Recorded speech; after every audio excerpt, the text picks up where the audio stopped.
નમસ્કાર, વિશેષ રજૂઆત સાથે હું છું અન્વી। ચોમાસું આવતા પહેલા તાતના હાલ બેહાલ થયા છે। કમોસમી વરસાદના કારણે ખેડૂતોના પાકને મોટા પ્રમાણમાં નુકસાન થયું છે। રાજ્યમાં પ્રી મોન્સૂન વરસાદથી તાતના હાલ બેહાલ બન્યા છે। જગતના તાતના હાલ બેહાલ જોવા મળી રહ્યા છે। વહેલા વરસાદે ઉનાળુ પાકને ભારે નુકસાન પહોંચાડ્યું છે। ઉનાળુ પાકમાં ભારે નુકસાની વેઠવાનો વારો ખેડૂતને આવ્યો। ભારે વરસાદને પગલે ઊભા પાક પર પાણી ફરી વળ્યા છે। કમોસમી વરસાદના કારણે ખેડૂતોના પાકને મોટા પાયે નુકસાન થયું। વરસાદને પગલે ધરતીપુત્રને રોવાનો વારો આવ્યો છે। અવારનવાર કમોસમી વરસાદ થતો હોય છે, જેના કારણે પાકને નુકસાન થાય છે। પીડિત ખેડૂતોની સરકાર પાસે સહાયની માંગ છે। સરકાર પાસે માત્ર એક જ માંગ કરી રહ્યા છે કે સરકાર સહાય આપે।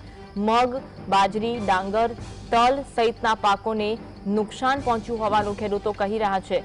ક્યારે સરકાર સહાય ચૂકવશે તે આશ અને તે પ્રશ્ન ધરતીપુત્રો કરી રહ્યા છે। રાજ્યમાં પ્રી મોન્સૂનની કામગીરી જોવા મળી રહી છે।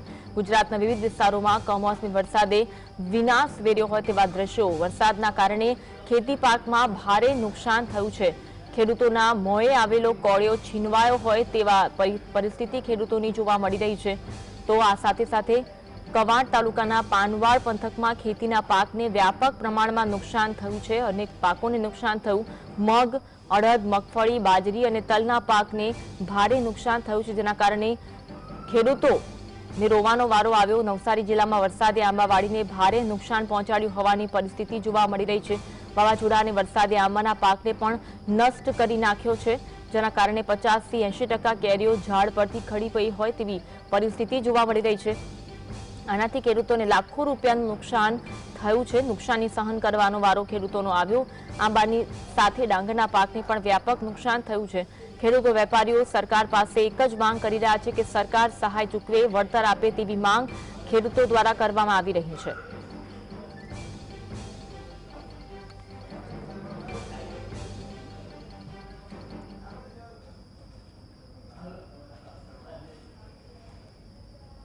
કમોસમી વરસાદના કારણે ખેડૂતોને ભારે નુકસાની વેઠવાનો વારો આવ્યો છે।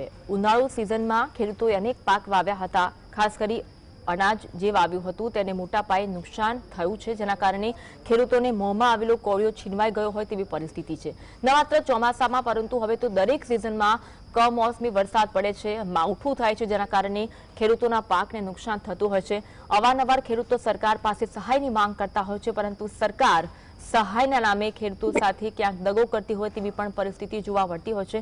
આ વખતે પણ ખેડૂતો સરકાર પાસે સહાયની માંગ કરી રહ્યા છે કે સરકાર આ કમોસમી વરસાદનું વળતર આપે અને સહાય ચૂકવે તેવી માંગ ખેડૂતો કરી રહ્યા છે। કયા કયા પાકને નુકસાન થયું છે, ખેડૂતોની કેવી પરિસ્થિતિ છે, કયો કયો પાક ખેડૂતોએ ઉનાળામાં વાવ્યો હતો અને કયા પાકને નુકસાન થયું છે, અત્યારે કમોસમી વરસાદના કારણે કેવી પરિસ્થિતિ જોવા મળી રહી છે, માર્કેટયાર્ડમાં અનાજની કેવી પરિસ્થિતિ છે, તમામ મુદ્દે વાત કરવી છે। આપણી સાથે બે ગેસ્ટ જોડાયા છે। એક તો હિતેશ વગાસિયા છે, જેઓ ખેડૂત આગેવાન છે, અને બીજા ભરતસિંહ ઝાલા, જેઓ ખેડૂત અગ્રણી છે। આ બંનેનું સ્વાગત છે। ભરતભાઈ, પહેલો પ્રશ્ન આપને કરવા માંગીશ। અત્યારે ખેડૂતોની પરિસ્થિતિ ખૂબ જ દયનીય જોવા મળી રહી છે। અત્યારે નહીં પરંતુ કાયમ ખેડૂતોની પરિસ્થિતિ દયનીય હોય છે, કારણ કે અવારનવાર કમોસમી વરસાદ ત્રાટકે છે। ખૂબ જ ગુજરાત જીએસટીનો ખૂબ ખૂબ આભાર।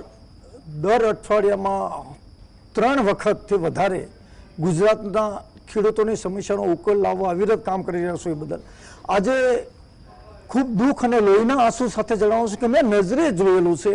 આમ તો લાંબા ગાળાથી જોતો આવ્યો છું, પણ છેલ્લા તોકતે વાવાઝોડું, બિપોરજોય વાવાઝોડું ને 2024નું ખરીફ સિઝનમાં સપ્ટેમ્બરનો વરસાદ, પછી 2025માં જાન્યુઆરી, માર્ચ અને આ મે મહિનો, 12 મહિનાની અંદર એક પણ મહિનો એવો નથી કે ખેડૂતોને માનવ સર્જિત આપત્તિ અને કુદરતી આપત્તિનો ભોગ ન બનવું પડ્યો હોય।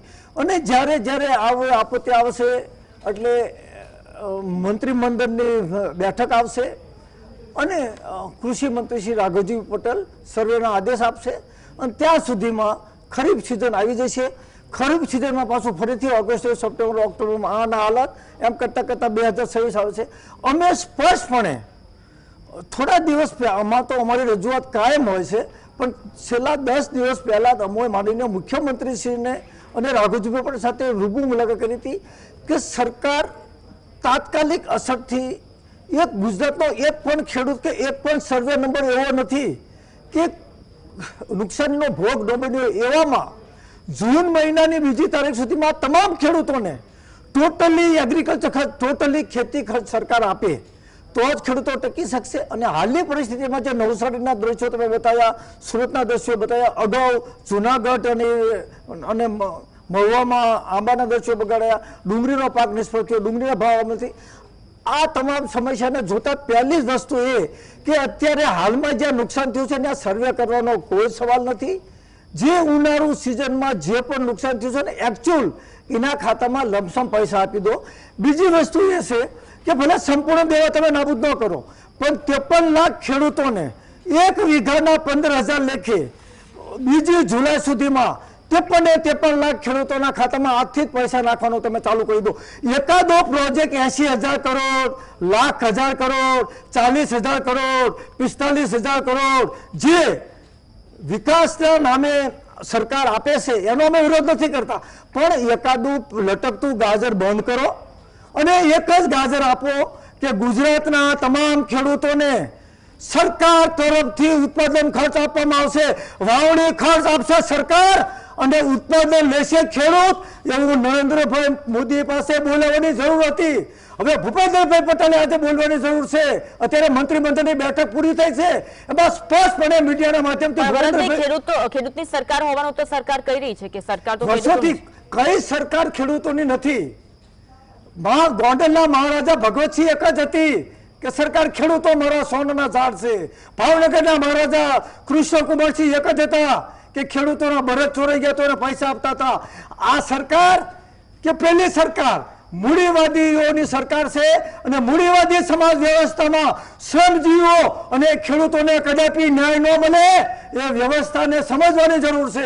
મૂડીવાદનો અમે વિરોધ નથી કરતા, પણ મૂડીવાદી વ્યવસ્થા ની અંદર 2 રૂપિયા કિલો ડુંગળી લઈ લે છે અને અમદાવાદમાં 40 રૂપિયા વેચે છે. ભાવ નિયંત્રણ કાયદો નથી. એ ભૂપેન્દ્રભાઈ પટેલે બોલવાની જરૂર છે કે સમગ્ર દેશમાં અને રાજ્યમાં ભાવ નિયંત્રણ કાયદો લાવે, ખેડૂતોને પૂરા ભાવ આપે અને અમદાવાદની ગૃહિણીનું બજેટ ન ખોરવાય એટલા માટે ડુંગળી સસ્તા ભાવે આપે. અમિતભાઈ શાહ અને નરેન્દ્રભાઈ મોદીના ફોટા સાથે 80 કરોડ લોકોને જો સરકાર દ્વારા ખેડૂતો પાસેથી 20 રૂપિયા કિલો ડુંગળી ખરીદે અને 80 કરોડ જો ગરીબોને ડુંગળી આપે તો ચોમાસાની અંદર ગરીબોના ઘરમાં ડુંગળી આવે. અત્યારે તમે વિચાર કરો, કેવાયસી ન થવાને કારણે ગુજરાતની અંદર 2.5 કરોડ લોકોને અનાજ નથી મળતું. તો જો ગુજરાતની અંદર 2.5 કરોડ લોકોને મફત અનાજ ખાવાની પરિસ્થિતિ હોય તો કોનો વિકાસ ને કોના ભોગે વિકાસ એ આ વ્યવસ્થાને સમજવાની જરૂર છે. ટૂંકમાં આજે કેબિનેટની બેઠકની અંદર વિનંતી કરું છું કે તાત્કાલિક અસરથી પાક નુકસાનીનું યોગ્ય વળતર આપે અને ચોમાસાની અંદર વાવણી ખર્ચ સરકાર આપે એ અમારી વિનંતી છે. જી, આ ખેડૂતોનો અવાજ છે, આ ખેડૂતોની વ્યથા છે. આપણી સાથે હિતેશભાઈ પણ જોડાયેલા છે. હિતેશભાઈ, કેવી પરિસ્થિતિ હાલ ખેડૂતોની જોવા મળી રહી છે? સૌપ્રથમ તો જીએસટીવી ના તમામ દર્શકોનો ખૂબ આભાર. અત્યારની પરિસ્થિતિ એવી છે કે સૌપ્રથમ તો બાગાયતી પાક, એમાં મુખ્યત્વે કેરીનો પાક અમારા વિસ્તારમાં અને ખાસ કરીને સૌરાષ્ટ્ર કચ્છમાં સંપૂર્ણપણે નિષ્ફળ ગયો છે એવું કહી શકીએ. એ ઉપરાંત તલ છે, મગ છે, અડદ છે, આવા પાકોમાં પણ 70% જેવું નુકસાની અત્યારના સમયમાં આ માવઠારૂપી આફતના હિસાબે આવેલી છે. આમ જોઈએ તો સરકાર ઘણો ટાઈમ થયા એવી વાતો કરે છે કે અમે સહાય ચૂકવશું, સર્વે કરીશું, પણ ક્યારે સર્વે કરશે? અત્યારે હજી સર્વે વાળા કોઈ સર્વે કરવા માટે આવ્યા નથી. પછી 8-10 દિવસ પછી એ લોકો સર્વેના નાટકો કરશે અને ત્યારે એમ કહેશે કે ભાઈ અત્યારે હવે કઈ નુકસાની દેખાતી નથી. તો ખેડૂતોને પોતાના ખેતરો સાફ કરવા માટે કઈ સર્વેની રાહ જોવાની હોતી નથી. 8-8 દિવસ ખેડૂતો પાસે એટલો સમય ના હોય. અત્યારે બીજું વાવણીનો સમય તૈયાર છે તો ખેડૂતોને પોતાની ખેતી પણ તૈયાર કરવાની હોય. તો આના હિસાબે ખેડૂતોએ ફટાફટ પોતાની ખેતી તૈયાર કરવા માટે થઈ અને સર્વેની રાહ ન જોતા તમામ ખેડૂતો પોતાની મોસમ છે એ જે કંઈ નુકસાની આવી હોય છતાં પણ પોતાની મોસમ અત્યારે પૂરી કરવામાં લાગી ગયા છે. તો મારી એક વિનંતી છે આપના માધ્યમથી સરકારને કે બને એટલી વહેલી તકે સર્વે કરે, અથવા તો તમારી પાસે છે જ ને સેટેલાઇટ ઇમેજ છે, સેટેલાઇટ ઇમેજથી તમે જુઓ કે ભાઈ ક્યાં કોને કેટલું નુકસાની છે. એમાં પણ દેખાય છે જ્યારે નુકસાન થાય છે ખેડૂતોને ત્યારે ખેડૂત દયનીય હાલતમાં મુકાઈ જાય છે. એક બાજુથી દર વર્ષે આમ જોઈએ તો છેલ્લા ઘણા સમયથી 4-5 વર્ષથી કુદરતી આફત રૂપે માવઠું આવે છે. ગયા વર્ષે પણ માવઠું આવેલું અને એમની સહાયની જાહેરાત ખુદ કૃષિ મંત્રીએ કરેલી હતી. ઓક્ટોબરમાં જે માવઠું થયેલું એની જાહેરાત કૃષિ મંત્રીશ્રીએ કરેલી, પરંતુ હજી સુધી એમનું વળતર ચૂકવવામાં આવેલું નથી. એ ઉપરાંત આપણા માનનીય પ્રધાનમંત્રી શ્રી અવારનવાર એવું કહેતા કે 2022માં ખેડૂતોની આવક ડબલ કરશું. ખેડૂતોની આવક ડબલ તો નથી થઈ, પરંતુ મારો જગતનો તાત અત્યારે દેવાના બોજ તળે દબાઈ રહ્યો છે. એક તો જણસ પૂરતા પ્રમાણમાં થતી નથી અને એમાં પણ માવઠાનો જે આ માર છે, આપે જોયું હશે તો તાલાળા પંથકમાં પણ 70% કેરીનો જે પાક છે એ ઓલરેડી ખરાબ વાતાવરણના હિસાબે ખરી ગયેલો. અને એ ઉપરાંત અત્યારના સમયમાં જ્યારે કેરીની પાકની સિઝન ચાલુ છે ત્યારે માવઠારૂપી આફત આવી છે. એટલે આમ જોઈએ તો કેરીનો પાક પણ સદંતર નિષ્ફળ ગયેલ છે. એ ઉપરાંત તમે બધા જાણો છો કે તલનો જે પાક છે એ તેલીબિયા પ્રકારનો પાક હોય, એમાં અત્યારે વરસાદનું પાણી અડે તો એ તલનો પાક પણ નિષ્ફળ જાય. અડદ છે, મગ છે, આવી તમામ જણસોમાં અત્યારે ખૂબ મોટા પ્રમાણમાં નુકસાન છે. અને આ નુકસાની છે એ ખેડૂત સિવાય કોઈ સહન કરી ના શકે. કારણ કે તમે વિચાર કરો, 3-4 મહિના જે માણસે દિવસ રાત જોયા વગર પોતાની ખેતીમાં લગાવ્યા હોય અને ખેડૂત પાસે બીજું કઈ આવકનો સ્ત્રોત ના હોય, તો જ્યારે પોતાની પેદાશ જણસ તૈયાર હોય અને પલળી જાય, બગડી જાય, ખરાબ થઈ જાય, ત્યારે ખેડૂતોની હાલત ખૂબ દયનીય થઈ છે. પ્રધાનમંત્રી શ્રી ખુદ એવું કહેતા હતા, એમણે એમના ભાષણોમાં કીધેલું છે કે ખેડૂતોનો પાક તૈયાર હોય, માર્કેટમાં વેચવા જવાની તૈયારીઓ હોય અને માવઠું થાય તો પણ પ્રધાનમંત્રી ફસલ વીમા યોજનામાં અમે સહાય આપશું. તો શું પ્રધાનમંત્રીશ્રીને પોતાના શબ્દો યાદ નથી? અત્યારે ખેડૂતોને સહાયની જરૂરિયાત છે, તો ખેડૂતોને સહાય કેમ ચૂકવવામાં નથી આવતી? ક્યારે ચૂકવવામાં આવશે? એ પણ એક મોટો પ્રશ્ન છે. ગયા વર્ષની અતિવૃષ્ટિની જે નુકસાની હતી એમાં પણ અમે લોકોએ ખૂબ આવેદનો આપેલા, મામલતદાર કચેરીને તાળાબંધીના પણ પ્રોગ્રામો આપેલા, પરંતુ થાય છે એવું કે તમે માગણી કરવા જાઓ તો ઉલટાનું પોલીસ તંત્રને આડું રાખી અને તમારી ધરપકડ કરવામાં આવે છે. ખેડૂતોનો અવાજ કોઈ પણ રીતે દબાવવામાં આવે છે. નુકસાનીના 7-8 દિવસ બાદ પણ સર્વે નથી કરવામાં આવતા. તો ક્યારે સર્વે કરશે, ક્યારે સહાય ચૂકવશે? હજી તો એમને એ ખબર નથી કે કયા વિસ્તારમાં કેટલો વરસાદ પડ્યો છે. તો વરસાદના પેરામીટર પણ માપવા જરૂરી છે. અને આ લોકો જ્યારે જણસ વેચવા જાય છે ખેડૂત, ત્યારે એવું કહે છે કે ભાઈ નુકસાની નથી. તો આ જે માવઠારૂપી આફત આવી છે એની નુકસાની તો અત્યારે ખેડૂતો ભોગવી જ રહ્યા છે. ગયા વર્ષની અતિવૃષ્ટિની સહાયમાં પણ એવું જ બનેલું કે સરકારે એવું કીધેલું કે ભાઈ ખેડૂતોને નુકસાન નથી, પરંતુ જ્યારે ખેડૂત મગફળી લઈ અને માર્કેટિંગ યાર્ડમાં વેચવા જાય છે, એપીએમસીમાં વેચવા જાય છે, ત્યારે ત્યાં એવું કહી અને મગફળી રિજેક્ટ કરવામાં આવે છે કે તમારી મગફળી ડેમેજ છે. એટલે ગુણવત્તા પર પણ સવાલ ઉઠાવવામાં આવે છે અને સહાય ચૂકવવામાં આવતી નથી અને નુકસાની સહન કરવાનો વારો ખેડૂતોને આવે છે. બિલકુલ સાચું જી, કે ભાઈ તમને નુકસાની નથી જી, અને બીજી બાજુ એમ કહે છે કે તમારો માલ ડેમેજ છે.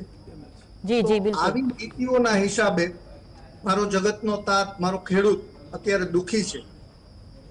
જી બિલકુલ, જગતનો તાત અત્યારે દુખી છે. અત્યારે નહીં, જગતનો તાત દુખી હોય છે કારણ કે કમોસમી વરસાદ અબરદી ગમે ત્યારે અત્યારે બન્યું છે. દરેક સિઝનમાં અત્યારે વરસાદ તો આવે જ છે. એ પછી ઉનાળો હોય, શિયાળો હોય અને ચોમાસામાં તો આવે જ છે.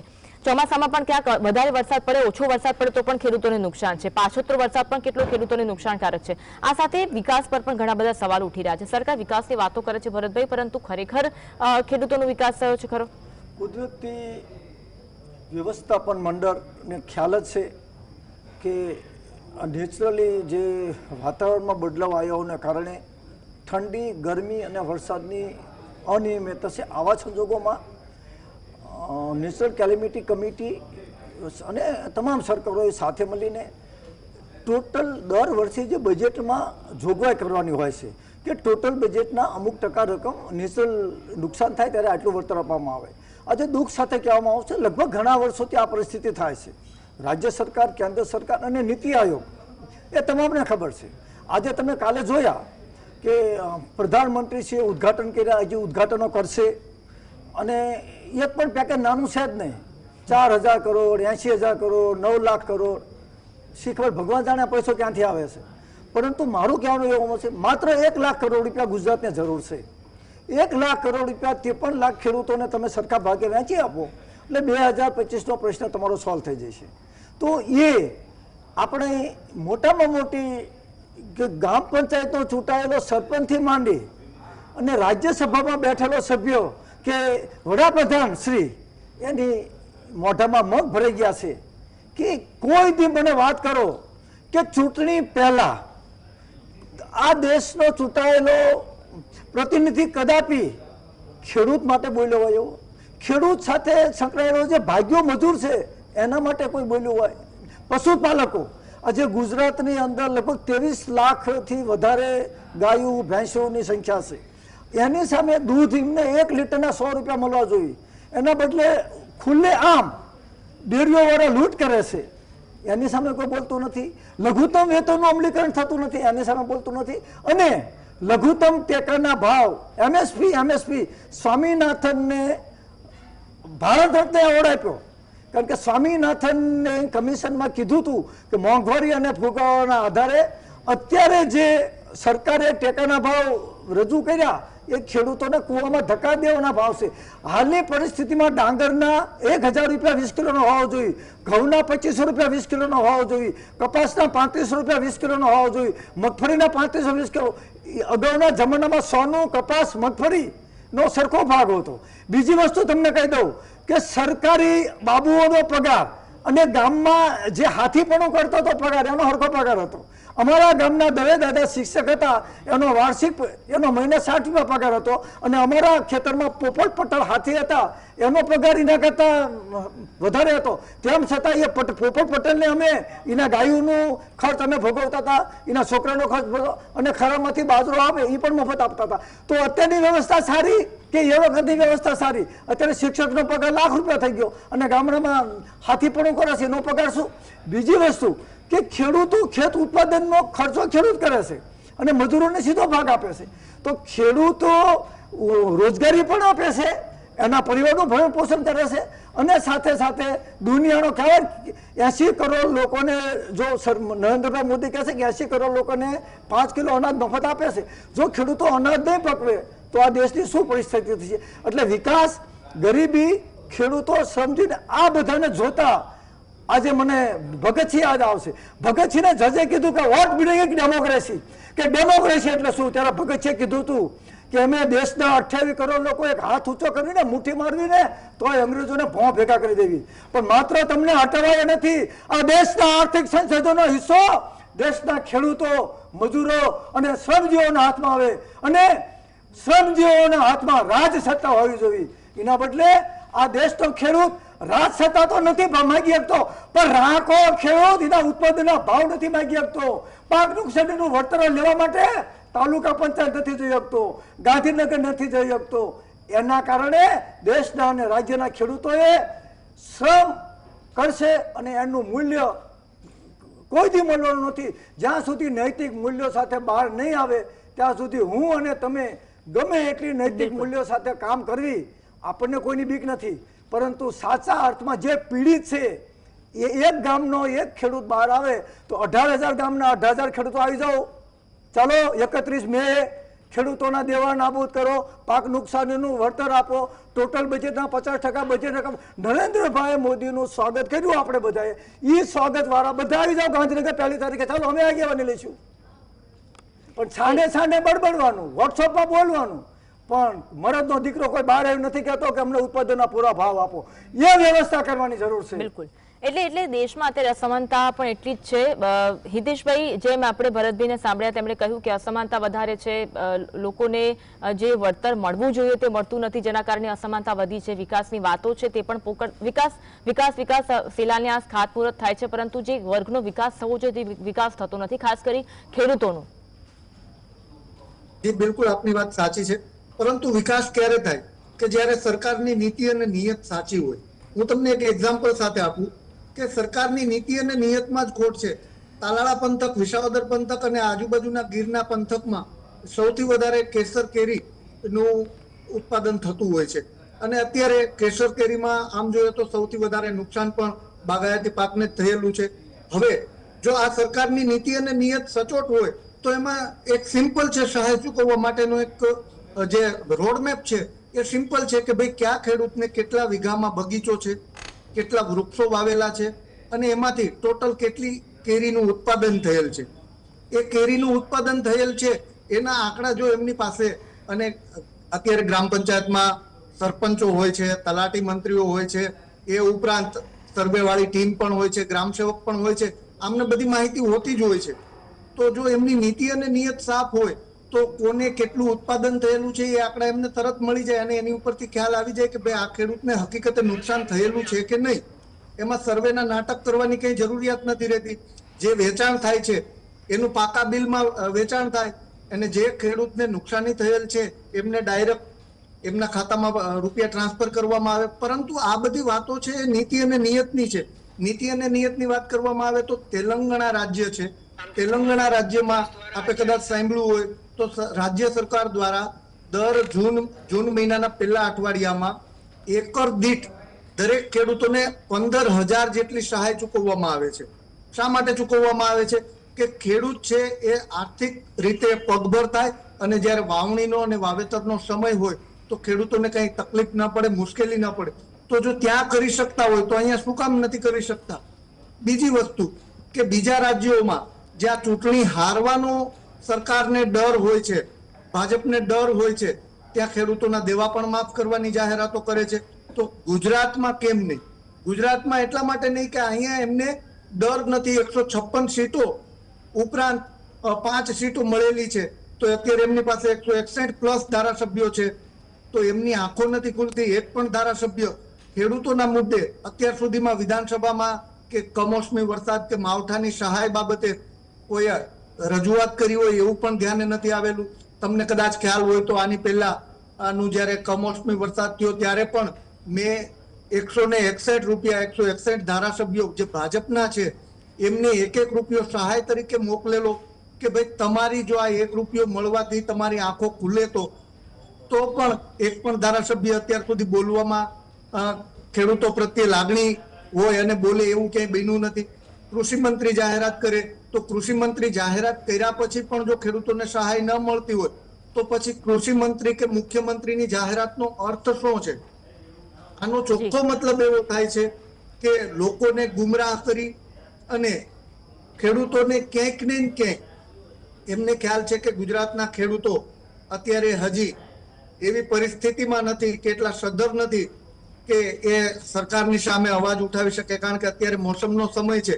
જો અત્યારે ક્યાંય આંદોલનમાં બેસવું પડે કે સરકારની સામે માગણીએ નીકળવું પડે તો અત્યારે ખેડૂતો પાસે સમય નથી. માવઠું અત્યારના સમયમાં થયું છે. તો આ સમયના અભાવે ખેડૂતોને કોઈને કોઈ ભોગે દબાવવામાં આવે છે. એ ઉપરાંત તમે જુઓ ખાતર છે, બિયારણ છે, દવા છે, ડીઝલ છે, આ બધા કામનો ભાવ ડબલ 3 ગણો થઈ ગયો. પરંતુ ખેડૂતોની જણસી 2014માં જે કપાસનો ભાવ 1400 રૂપિયા હતો એ હજી એમનો એમ છે. તો ખેડૂતોને મોંઘવારી નથી નડતી. એટલે ખેડૂતોને માર સહન કરવાનો વારો આવે છે. બિલકુલ સાચી વાત છે. પંચમાં વધારો મળે છે, જી TDS મળે છે. તો ખેડૂતોને ક્યારે એમના પોષણક્ષમ ભાવ મળશે? એ નથી મળતા. કારણ કે સરકારની નીતિ અને નિયત જ ખોટી છે. અને જ્યારે નીતિ ના હોય, કોઈ પ્રત્યે તમારી નીતિ ના હોય, એમ ખેડૂતો પ્રત્યે જ્યારે નીતિ નથી એટલે આજે જગતનો તાત દુખી છે. જી જી જી ભરતભાઈ, બીજો પ્રશ્ન એ પણ થાય કે માર્કેટ યાર્ડમાં જ્યારે ખેડૂતોનો પાક પહોંચે છે ત્યારે ત્યાં પણ સુરક્ષિત નથી. તો માર્કેટ યાર્ડના સત્તાધીશોને ખબર નહીં હોય? આગાહી તો પૂર્વાનુમાન કરવામાં આવે છે હવામાન વિભાગ દ્વારા કે ભાઈ કાલે વરસાદ પડશે, પરમ દિવસે વરસાદ પડશે, આગામી 7 દિવસ વરસાદી વાતાવરણ છે, છતાં પણ માર્કેટ યાર્ડ પહોંચેલો પાક પણ પલળી રહ્યો છે. માર્કેટિંગ યાર્ડની વ્યવસ્થા ગુજરાતના ખેડૂતો માટેની હતી, પણ એના બદલે અત્યારે ઉલટું થઈ ગયું છે કે માર્કેટિંગ યાર્ડમાં ખેડૂતો અનાજ લઈને જાય અને હું ભાવોને મંગલદાસ હરાજી કરે. હું 1 રૂપિયો બોલું, તમે 1 રૂપિયાના 5 પૈસા બોલો, 10 રૂપિયા. અને કાલે એક વિડીયો આવ્યો બીજા રાજ્યની અંદર માર્કેટિંગ યાર્ડમાં આવી રીતે 2 રૂપિયા કિલો ડુંગળીની હરાજી થતી હતી. એમાં ડિસ્ટ્રિક્ટ કલેક્ટર ખુદ ગયા અને કીધું કે તમને આટલી કે આ શરમ લાગી જોઈએ કે તમે 2 રૂપિયા હરાજી કરો છો અને ખેડૂતો. તો માર્કેટિંગ યાર્ડની અંદર ગુજરાતની અંદર લાખો રૂપિયા વપરાણા, પણ તેમ છતાં માર્કેટિંગ યાર્ડની અંદર બહાર પલ્લી કેમ જાય? એ વ્યવસ્થાનો અભાવ છે. તેલંગાણા સરકારે મને બોલાવ્યો હતો લગભગ 2023માં, ત્યારે એમ કહેતો દર 5 કિલોમીટરે એમને યાર્ડ ઊભા કરેલા છે અને જેવું ઉત્પાદન લઈ જાય, આપણે તો 2%, 3%, 5% તો ઓનલાઈન ખરીદી, ત્યાં ઓનલાઈન કઈ છે જ નહીં. તેલંગાણાની અંદર 2 જૂને ખેડૂતોને ટોટલ ઉત્પાદનનો ખર્ચો આપે, સરકારી ખર્ચે સિંચાઈ સવલત 70 લાખથી વધારે ખેડૂતોને સિંચાઈ સવલત અને વધતા 100% ઉત્પાદન ખેડૂત, એટલે એગ્રીકલ્ચર ખર્ચ સરકાર આપે, એટલે જેટલો પણ નફો એટલો વકરો થઈ ગયો. અને બીજું કે માર્કેટિંગ યાર્ડ સ્ટેટ ગવર્મેન્ટ તરફથી, અને જેટલો પણ અનાજ લઈને જાય એ તેલંગાણા સરકાર ખરીદી કરે છે. હૈદરાબાદની અંદર 2.5 લાખથી વધારે જે માઇગ્રેશન મજૂરો હતા, જ્યારથી તેલંગાણાને અલગ રાજ્યનો દરજ્જો મળ્યો ત્યાર પછી 2.5 લાખથી વધારે હૈદરાબાદમાં રહેતા ખેડૂતોના પુત્રો ગામડામાં પાછા આવ્યા અને ફરીથી ખેતી શરૂ કર્યું. જ્યારે આપણે ગુજરાતમાં 1998માં 1 કરોડ ને 11 લાખ ખેડૂતો હતા, અત્યારે 53 લાખ થઈ ગયા અને રોજ 1000 ખેડૂતો ઓછા થાય છે. ગુજરાતની અંદર હાલની પરિસ્થિતિની અંદર તમે જુઓ કે રોજ અમદાવાદ જિલ્લાની અંદર રોજ 1000 ખેડૂતોના જમીનના દસ્તાવેજ થાય છે. એટલે ખેડૂતો આમે અડધા થઈ ગયા અને આમે અડધા થઈ ગયા. હું તો કહું છું આખા હરેક ગામની અંદર એક પાયલોટ પ્રોજેક્ટ બનાવે નરેન્દ્રભાઈ મોદી કે ગામડે એરપોર્ટ બનાવો અને ખેડૂતોને એકરે 1 કરોડ રૂપિયા આપી દો. વાહ ભાઈ વાડી, ખેડૂતોએ કઈ વાડીએ જવું નહીં, પાવું નહીં, અને ગામડે એરપોર્ટ 18,000 ગામડાની અંદર 18,000 એરપોર્ટ ઊભા કરી દો અને ખેડૂતોને વળતર આપી દો. એ ભાઈઓ જામું પડી જાય. અને લોકોને એ જ ગમે છે, લોકોને જોવું પડશે. આપણે જો, હું કોઈ પક્ષમાં નથી અને સરકારે મારું કોઈ બગાડ્યું નથી. અત્યારની પરિસ્થિતિની અંદર લોકોને એ છે, આજે તમે છાપામાં વાંચ્યું કે નેશનલ કોરિડોર એક્સપ્રેસ હાઈવે સોમનાથથી વેરાવળ ને વેરાવળથી સોમનાથ ને આમ ને તેમ ને કેટલા એકમ દશક 100,000 દશક ગણો ને તો શીખવડા પૈસા ક્યાંથી આવશે? પણ લોકોને મજા આવે છે. તો પછી 18,000 ગામડામાં રેલવેના ડબ્બા બનાવવાના કારખાના નાખો. કોટન, મોદી સાહેબ બહુ બોલ્યા કે દેશી ખરીદો. તો ગુજરાતની અંદર તમામ તાલુકે કોટન મિલો બનાવો. આપણા ગુજરાતની અંદર કોટન એટલું બધું ઉત્પાદન થાય છે તો આપણે કપાસના ભાવ નથી આવતા, તો હરેક તાલુકાની અંદર સ્પિનિંગ મિલો બનાવે, ગામડે સ્પિનિંગ બનાવે અને ત્યાં નાના એરપોર્ટ બનાવે. એટલે સીધું હેલિકોપ્ટર જાય અને ટ્રમ્પ સાહેબને આપણા કપડા આપી આવે. તો એવું કરવાની જરૂર છે હવે, અને તો જ દેશને મજા આવશે. મિસાઇલું છોડો. હું તો કહું છું ખેડૂતની બહેનોએ હાથમાં સિંદૂર લઈને મુખ્યમંત્રીને મળવા આવવું જોઈએ કે અમારો ધણી સિંદૂર જીવતો છે, પણ હવે જો તમે પાક નુકસાનનું વળતર નહીં આપે તો મારું સિંદૂર ભૂસાતી છે. અને આત્મહત્યા કરેલા ખેડૂતની પત્નીઓએ ભૂપેન્દ્રભાઈ આવવાની જરૂર છે કે અમારા પરિવારનું ભરણ પોષણ ન થતા અમારા પતિએ આત્મહત્યા કરી તો એના સિંદૂરનું શું? તો જે રીતે સૈનિકો સરહદ ઉપર શહીદ થાય છે અને ગુજરાતની અંદર અને દેશમાં ખેડૂતો પોતાના ખેતરમાં પાક નુકસાનીનું વળતર ન મળતા પોતાના પરિવારનું ભરણ પોષણ ન થતા આત્મહત્યા કરી રહ્યા છે. પોતાના હક માટે લડી રહ્યા છે. ખેડૂતો પોતાના હક માટે, પોતાના પ્રશ્ન માટે લડી રહ્યા છે અને વર્ષોથી લડી રહ્યા છે. ભલે સરકાર કહે કે એ ખેડૂતોની સરકાર છે, બમણી આવક કરવાની વાત, બધી જ વાત અત્યાર સુધી તો ખોટી સાબિત થઈ છે. હવે આગામી દિવસોમાં સરકાર કંઈક વિચારે અને જે પણ પાક નુકસાની થઈ છે અને સરકાર સર્વે કરવાની વાત કરે છે. સર્વેમાં પણ ઘણી બધી વખત પ્રશ્નો સામે આવતા હોય છે. આ બધી બાબતો છે. ખેડૂતોને નુકસાનીનો સર્વે થાય અને સર્વે બાદ સહાય એમને ચૂકવવામાં આવે તેવી માંગ જીએસટીવી પણ કરી રહ્યું છે, દરેક ખેડૂત પણ કરી રહ્યું છે. હિતેશભાઈ, ભરતભાઈ, આભાર ચર્ચામાં ભાગ લેવા બદલ. તો આ સાથે જ બુલેટિનમાં બસ આટલું જ. નમસ્કાર.